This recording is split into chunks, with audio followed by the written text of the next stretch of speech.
Mau lanjut? Subscribe dulu bos. Enggak subscribe, enggak lanjut.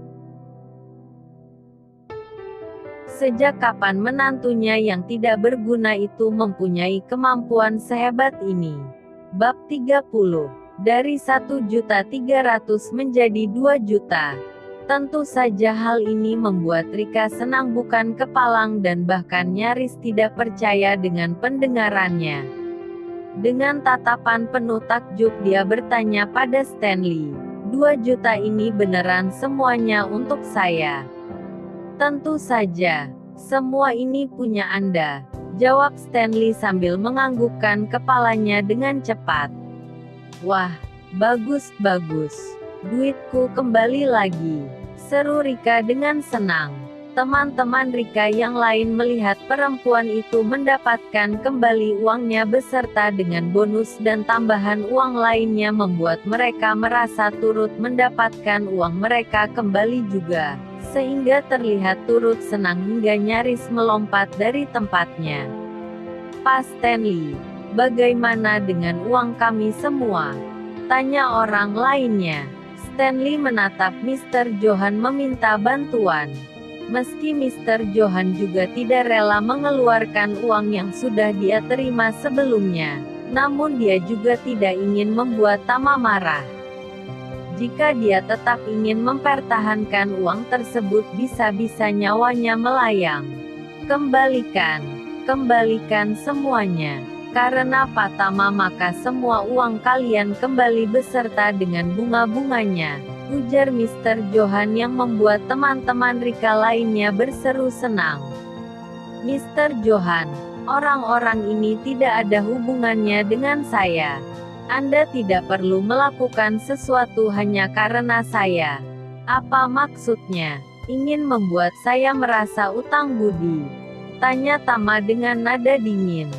Pak Tama, apa maksud Anda? Mohon maaf, saya kurang paham. Tanya Mr. Johan dengan terkejut dan takut-takut. Uang-uang mereka sama sekali tidak ada hubungannya sedikit pun dengan saya. Kalau Anda mau kembalikan silahkan, tapi jika tidak juga bukan urusan saya. Jangan bilang karena saya baru Anda mau mengembalikan uang mereka. Baru beberapa saat yang lalu mereka menginjak-ninjak dan membicarakan hal yang tidak-tidak tentang dirinya pada Rika. Kenapa sekarang dia harus membantu mereka mendapatkan uang-uangnya? Biarkan dia memberikan sedikit pelajaran pada ibu dan bapak-bapak tua itu. Dia sengaja berkata seperti itu untuk memberitahu pada Mr. Johan jika lelaki itu mengembalikan uang-uang mereka maka akan berurusan dengan dirinya. Mr. Johan menangkap maksud Tama segera menganggukkan kepalanya. Baik Pak, saya mengerti. Hanya kembalikan uang mertuanya Pak Tama saja, sisanya tidak perlu, ujar Mr. Johan pada Stanley. Hah? Seru teman-teman Rika lainnya terkejut, bahkan ada yang sudah menangis histeris dan juga memohon pada Tama untuk membantu mereka. Peduli setan, orang-orang ini terlalu tamak dan serakah serta merendahkan orang lain dengan begitu mudahnya. Baru beberapa saat yang lalu mereka baru berkata yang tidak-tidak tentang dirinya, sekarang berharap dirinya membantu mereka. Enak saja, tutup mulut kalian semua. Siapa yang berisik lagi dan mengganggu ketenang Pak Tama, maka akan segera saya habisi. Teriak Mr. Johan yang langsung membuat bapak-bapak dan ibu-ibu yang tengah menangis histeris terdiam. Pak Tama, apakah Pak Adrian ini juga teman Anda? Tanya Mr. Johan sambil menatap Adrian yang tengah melongo. Tama melirik Adrian sekilas dan membuat lelaki itu menyadari. Dengan cepat Adrian memohon pada Tama untuk membantunya. Tama, tolongin aku. Cepat bilang sama Mr. Johan kalau kita teman baik. Aku mohon. Tama hanya mendengus dan berkata, saya tidak kenal orang ini. Kamu lanjutin aja apa yang mau kamu lakukan. Lepasin dia setelah pukulan kalian selesai. Pukul dia. Habisin. Lihat muka dia saja sudah buat emosi saya naik. Perintah Mr. Johan pada anak buahnya. Tama, aku yang salah. Tama tolongin aku. Aku mohon. Seru Adrian. Aku nggak pernah kenal dan dekat dengan kamu, juga dengan kamu. Tapi kamu berkali-kali mencari-cari masalah dengan aku. Sekarang kamu minta aku membantumu. Jangan mimpi, ujar Tama dengan dingin sambil menatap Adrian lurus-lurus. Mr. Johan yang menangkap raut terganggu Tama segera memerintahkan anak buahnya, kalian tuli. Kenapa masih nggak gerak? Bosan hidup. Para bodyguard tersebut segera bergerak menahan lengan Adrian kemudian menjambak rambut lelaki itu hingga mendongak ke atas dan melayangkan tamparan yang cukup keras. Adrian terlihat sangat mengenaskan dengan darah yang mengalir di sudut bibirnya dan pipi penuh lebam. Setiap pukulan yang dilayangkan oleh para bodyguard Mr. Johan terlihat sangat kuat dan menyakitkan.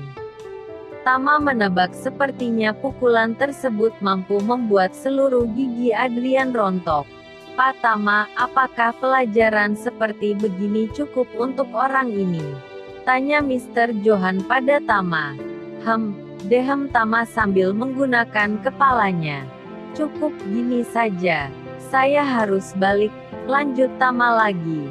Pak Tama, ini kartu nama saya. Anda simpan saja. Kali aja ada urusan yang membutuhkan saya, silahkan hubungi saya kapanpun. Saya akan mengerjakannya dengan senang hati, ujar Mr. Johan sambil memberikan kartu namanya pada Tama. Tama menerimanya dan menganggukkan kepalanya sekilas kemudian menyimpan kartu nama tersebut di saku celananya. Ma, kita pulang sekarang saja ya, ajak Tama pada Rika. Rika mengangguk dengan senyum lebar menghiasi bibirnya. Meski sempat menerima beberapa pukulan tetapi terbayar karena dia mendapatkan uangnya kembali. Menantunya ini benar-benar membuatnya bangga karena berhasil mengembalikan uangnya. Tama mengambil koper hitam tersebut dan bersiap-siap meninggalkan tempat itu. Para teman Rika yang lain segera mendatangi Tama dan mulai berbicara tentang yang baik-baik tentang dirinya. Tama, ternyata selama ini tante salah lihat. Kamu hebat banget, anak muda. Masa depan kamu bakalan cemerlang. Iya nih, Tama nggak hanya cakep tapi hebat juga. Bisa diandalkan di saat yang tepat. Jauh banget deh sama menantuku, sahut teman Rika yang lain. Tama, kamu boleh nggak bantu bicara dengan Pak Stanley buat balikin duit kami semuanya? Itu uang tabungan hasil kerja keringat dan darah kami. Mohon mereka pada Tama. Tama mengerutkan keningnya hingga menghasilkan beberapa lipatan di sana sambil berkata dengan nada dingin dan menusuk, atas dasar apa aku harus bantuin kalian? Bukannya kalian semuanya menyepelekan aku beberapa saat yang lalu? Kalau uang kalian enggak mau dibalikin cari aja menantu kalian sendiri buat bantuin. Setelah mengatakan kalimat seperti itu, Tama membalikkan tubuhnya dan melangkah menjauh hingga menghasilkan suara kegaduhan dan penyesalan dari kumpulan bapak dan ibu yang berada di belakangnya. Salah mereka sendiri kenapa harus mengatakan yang tidak-tidak tentang Tama. Lihatlah hasil dari ucapan mereka sendiri, uang jerih payah mereka lenyap begitu saja. Ada yang menunjukkan penyesalannya dengan menamparkan kedua pipi mereka bahkan ada yang tersungkur di atas aspal sambil memandang jauh ke depan dengan tatapan kosong. Dan juga ada yang histeris karena harta mereka semuanya habis tidak tersisa. Namun mereka tidak ada cara lain lagi untuk mendapatkan kembali uang mereka. Jika memang harus disalahkan maka salah mulut mereka. Mengapa tidak ada menantu seperti Tama yang bisa diandalkan? Bersambung. Nantikan cerita selanjutnya. Jangan lupa like, share dan subscribe channel ini. Dan jangan lupa klik tanda lonceng agar kamu tidak ketinggalan